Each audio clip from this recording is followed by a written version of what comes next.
This is going to be the first installment on the succession planning, and the only thing I'm succeeding in this garden spot is actually the weeds. What I'm going to do is I've already started clearing weeds over here. I'm going to go ahead and clear the rest of this grass so I can start my beds over here. First thing to do is get your planting area clear of weeds, and then we're going to put the seeds in. I decided to change location where I was going to do my succession planting, so I cleared out these purple hull peas and I weeded this area.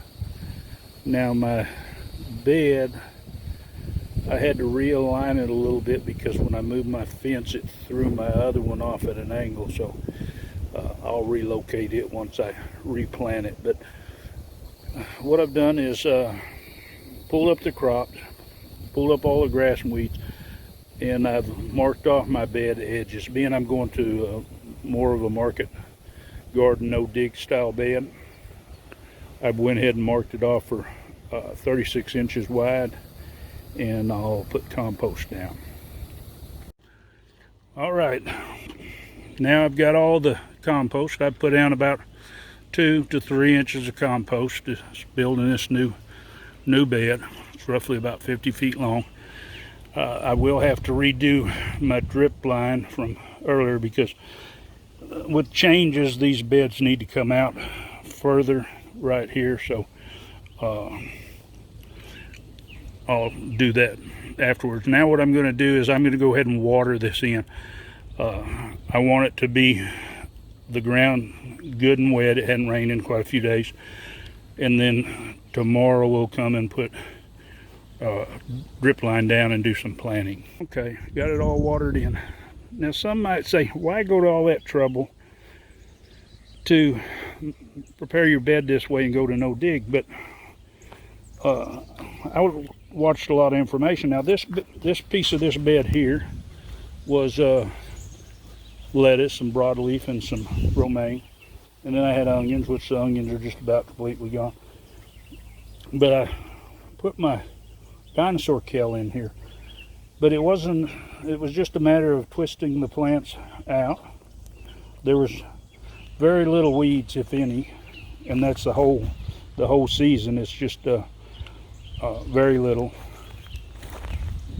In fact, it's kind of hard to find a weed in there. Look at that, I did find one. But this thing takes very little time to weed, but it takes hardly no time at all to prepare it for the next crop. You know, no fertilizing, because as a lot of you know, and a lot of you go to special trouble to make your compost teas. And this time, every time I water this from the top, I'm making a compost tea. So to me, that's one of the advantages too. Compost just does so good. I've got my bed all prepared this morning. I have my drip line run like I want. And what I'm doing is I'm letting the drip line run for a little bit. And what it'll do is it'll mark the areas where the drippers are. And then I'll plant my seeds accordingly in that area. Now all I'm going to do is I'm going to use a little bit of organic granulated fertilizer, nothing real powerful, and put it down and poke the seeds in there. And then when I plant with compost like this, I like to pack it down firm. The seeds tend to germinate better, and what I'll do is move my drip line just to the side of where the seeds are going to come up, so that or I'll plant them just right to the side of it, so that I won't have a problem with them trying to come out underneath the drip line. So I better get after it. Okay, I started out this row here with my Huffy turquoise corn. And what I did was I just spaced my seeds at each of the drip nozzles, and I added a little bit of fertilizer. This is what I use, nothing too hot. Just give them a little extra. The compost has got a lot of energy in it. And I dusted them with diatomaceous earth. And the reason why I suggest that when you plant them is if you have ants, and I don't have a bad situation with ants, but I do have them around here. Ants like to get your seed and they'll cut the end when it starts to root to stop it from growing a lot of times. So this is just an easy way to do it. Now I'll just cover these up and take and pack them down. When you take and use drip line, you can choose how to do it whichever way you want, but anytime I plant seeds, I always come out in the evening when it's still hot, getting close to time for the sun to go down, and I wet down the ground, because this compost, it doesn't hold water towards the top. I mean, it's really good for keeping the moisture in the ground. It's good for making compost tea and fertilizing it. But I want to make sure that my seeds germinate, and in order to germinate, they've got to have a certain amount of moisture. And this compost won't get soggy,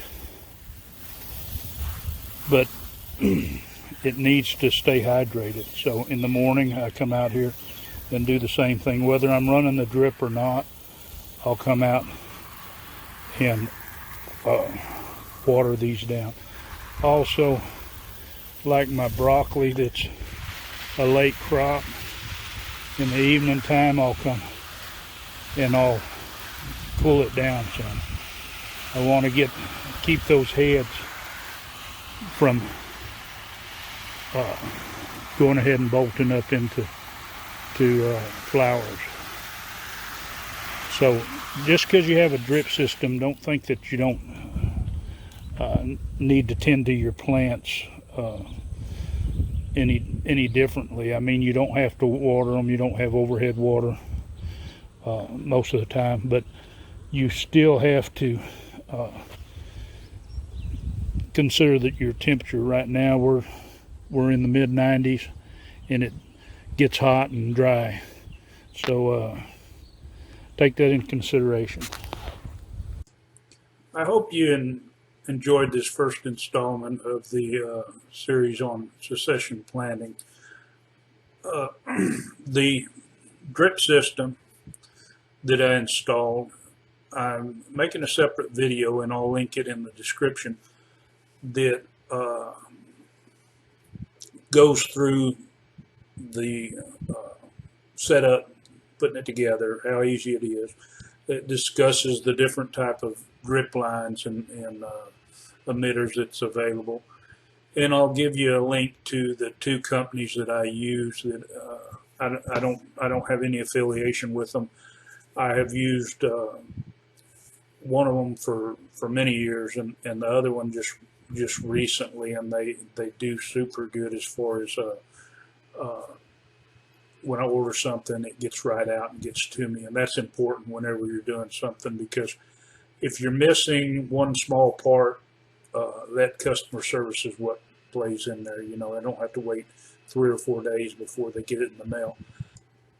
This project was a little bit more involved than just a general succession planting. One, I had let the weeds get away in that area.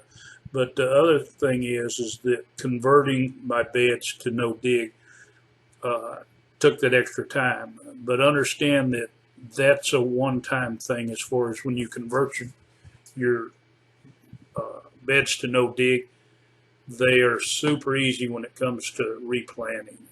The weed pressure is super low. I mean, you do get occasional weed, but it's just super low. It's the same as if you do a lot of mulching too, but with the compost, using it as a mulch to start out with, And like you could see, I actually planted my seeds in it. But the thing I stress is whenever you do use a layer of compost and plant your seeds, make sure you push it down tight, because you don't want a lot of air in there, because compost is kind of fluffy and wants to fluff up more like a mulch. And if you push it down, compact it a little bit, it'll give better contact on that seed and give a lot better germination.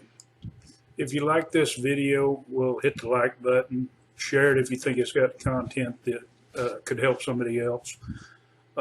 Also, if you're not subscribed and you want to see more of my videos, just hit the subscribe button, hit the bell so you'll be notified, and happy gardening.